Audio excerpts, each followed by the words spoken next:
200, 300, 500, 1000 அப்படி லிட்டர் கணக்காக அதை விற்று அந்த பைசா எடுத்து கொண்டிருந்திருக்கிறான். டெய்லி ரிப்போர்ட்டை எங்களுக்கு அனுப்புவான் மொபைலில். அதனால டெய்லி ரிப்போர்ட்டில் அனைத்து விதமான கணக்குகளும் சரியாக இருக்கும்.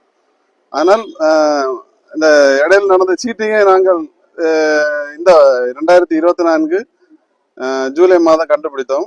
உடனடியாக மாவட்ட குற்றப்பிரிவில் இது 2 வருஷம் 3 மாசமாக இது செய்து பண்ணிட்டு இருந்திருக்கேன். அமௌண்ட் வந்து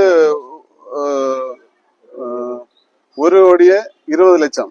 அது எங்க ஆடிட்டர்கிட்ட கொடுத்து அதுக்கு கம்ப்ளீட் ரிட்டர்ன் எடுத்தோம். 1,20,00,000 எடுத்திருக்கேன். அப்போ ஜூலை மாசம் எங்க டிசிபில கம்ப்ளைண்ட் கொடுத்திருந்தோம். கம்ப்ளைண்ட் கொடுத்து அந்த கம்ப்ளைண்ட் அப்படியே நீண்டுட்டே போயிட்டு இருந்தது, நடவடிக்கை எடுக்காமல். புதிய எஸ்பி சார் அவங்கள் பதவியேற்றவுடன் அதி தீவிர நடவடிக்கை எடுத்து இன்று அவனை